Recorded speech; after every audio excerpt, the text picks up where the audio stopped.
आपने ये वीडियो देखी, ये जो सहरा पहने बुज़ुर्ग बैठे थे या शादी वाला लिबास, इनका ताल्लुक़ भी मेरे गांव से है, और जो साहब रक्स कर रहे थे इनका ताल्लुक़ भी मेरे गांव से है। जो सहरा पहने हुए थे इनका नाम अल्लाह दित्ता है, और जो रक्स कर रहे थे इनका नाम मंजूर शाह कुरैशी है। मैं इस वीडियो से आपको सब्र और बर्दाश्त का फ़र्क समझा। अमूमी तौर पे हमारे माशरे में इन दोनों को मिक्स कर दिया जाता है, हालांकि इनमें फ़र्क है। अगर आपको कोई मुक्का मारे आप बैठ जाएं, कूड़ें, और वो बर्दाश्त है। अगर आपके ज़िंदगी में बुरे हालात आ जाएं और आप उनका जिंदा दिली से अल्लाह पे तवक्कल रखते हुए, अल्लाह के करम पे, उसके फजल पे, उसकी अनायत पे, उसके रहम पे तवक्कल रखते हुए उनका सामना करें, अल्लाह से ये उम्मीद रखें कि ये जो बुरा वक्त आया है मेरा मालिक तो मुझे अच्छा भी देगा।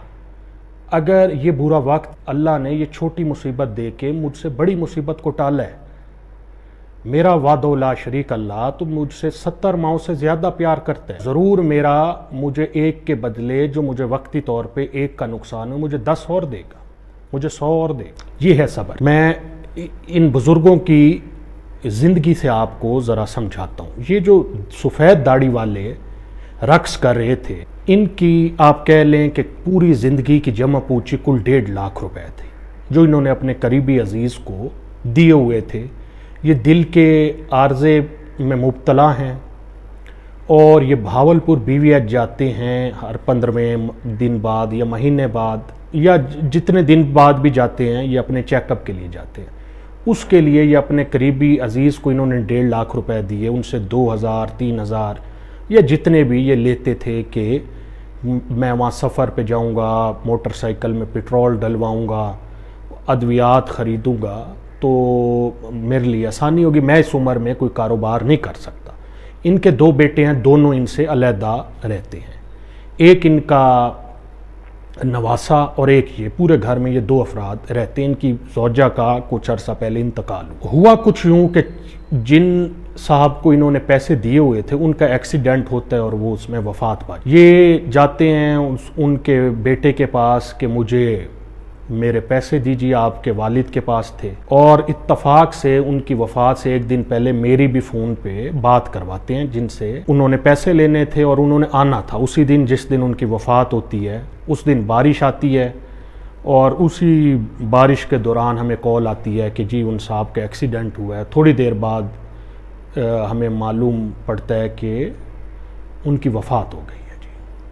ये उनके बेटे के पास जाते हैं कि आप मेरी ये जमा पूंजी है और मुझे मेहरबानी करें दें, और उनके बेटे की अफोर्डेबिलिटी भी है, मगर इनके जो दामाद हैं, इनकी बहू के भाई हैं, वो बकौल इनके वर्गलाते हैं उस बच्चे को कि इनको पूरे पैसे न दिए जाए, इनको 40-42 हज़ार रुपये का एक बछड़ा दे दिया जाए जब, या 10,000 रुपये मज़ीद दे दिए जाएँ और जान छुड़ाई। तो ये एक वो शख्सियत हैं जिनकी पूरी ज़िंदगी की जमा पूंजी दाव पर है, मगर ये अल्लाह पे तवक्कुल रखते हैं कि मेरा मालिक तू राज़िक है, रिज़्क़ तेरा है, तू ज़मीन व आसमान का मालिक है, तूने पहले भी दिया अब भी तू देगा, तू मुसब्बिहुल असबाब है, तू कोई सबब पैदा कर देगा, तू दिलों को फेर देगा, तू दिल नरम कर देगा, तू साजिशों को दूर कर देगा और मुझे अपनी अनायत से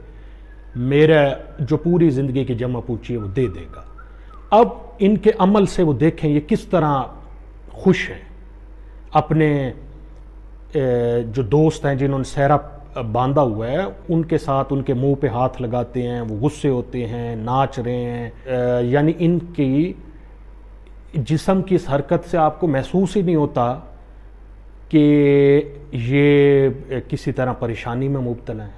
ये है, आपको समझाने की कोशिश करूं, ये रक्स और इन पे तवज्जो ना दीजिएगा, उनकी उस सोच पे तवज्जो दें कि बुरे हालात में भी अल्लाह की रहमत से मायूस, वादौला शरीक से ये तवक्को रखना कि मेरा मौला, मेरा मालिक, अगर मुझ पे थोड़ा कड़ा वक्त आया है तो तू इसको राहत देगा, तंगी के बाद तू आसान। दूसरा जी मैं आपको इस किताब से समझाना चाहूँगा, हकायात लुकमान से। इसमें एक वाक़या दर्ज है कि हकीम लुकमान को एक अमीर उनके दोस्त मदऊ करते हैं, उनकी दावत करते हैं, उन्होंने खरबूजे खिलाते हैं। जब हकीम लुकमान काफ़ी सा खा लेते हैं तो एक डल्ली मेज़बान भी चखता है, तो गोया उनकी हालत ऐसी बन जाती है कि वो क्या करने पर मजबूर हो जाते हैं या नहीं खा सकते।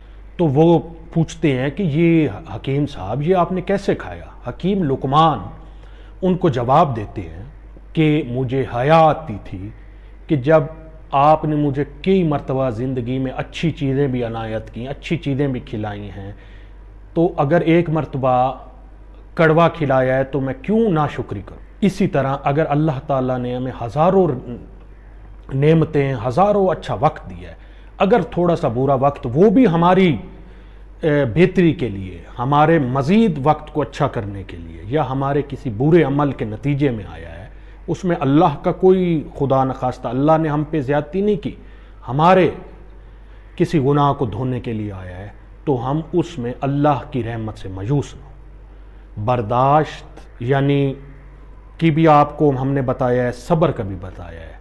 सब्र इस्तकामत यानी हालात जैसे भी हैं आप अल्लाह पे तवक्कुल करते हुए चलते रहें। ये वो वीडियो है जिसमें मैंने आपको सब्र समझाया है। उम्मीद है आपको पसंद आई होगी। शुक्रिया।